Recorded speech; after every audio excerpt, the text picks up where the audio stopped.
আমরা যদি আমাদের সমাজে প্রচলিত অনাচারগুলোর বিরুদ্ধে অন্তত চিন্তা ভাবনা শুরু করি, সব জায়গায় হয়তো আমাকে বৈপ্লবিক ভূমিকা রাখতে হবে না, আমি যদি অন্তত নাহিয়ানিল মুনকার, অসৎ কাজে বাধা প্রদান করার এই কাজটা শুরুটাও করতে পারি, তাহলেও আমি একজন মুমিন হিসাবে, ইমানদার হিসাবে এটা আমার সার্থকতার বিষয় হবে। উখরিজাত লিন-নাস, তোমরা ফ্যামিলির এবং নিজের স্বার্থের এই গণ্ডির মধ্যে, চক্রের মধ্যেই শুধুমাত্র ঘুরপাক খাবে, এটা তোমাদের সাথে যায় না, মানায় না। উখরিজাত লিন-নাস, তোমাদেরকে সৃষ্টি করা হয়েছে মানুষের জন্য। আমি সৃষ্টি হয়েছি কার জন্য? আমি শুধু আমার ফ্যামিলি চিন্তা করব।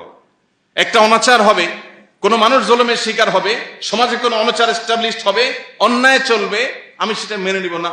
সবসময় হয়তো আমি হাত দিয়ে বাধা দিতে পারবো না, অন্তত আমার এটার বিরুদ্ধে অবস্থান নিতে হবে, ভূমিকা রাখতে হবে। সেটা হোক আমার প্রিয়জনের বিরুদ্ধে, হোক আমার এলাকার মানুষের বিরুদ্ধে, হোক আমার বন্ধুর বিরুদ্ধে, আমাকে ইনসাফ প্রতিষ্ঠা করতে হবে।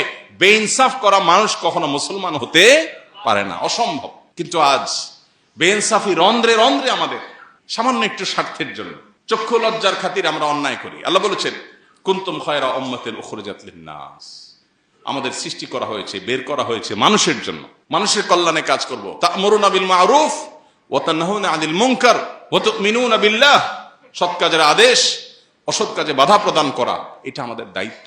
আল্লাহ আমাদের সবাইকে দায়িত্ব যথাযথভাবে পালন করার তৌফিক দান করুন।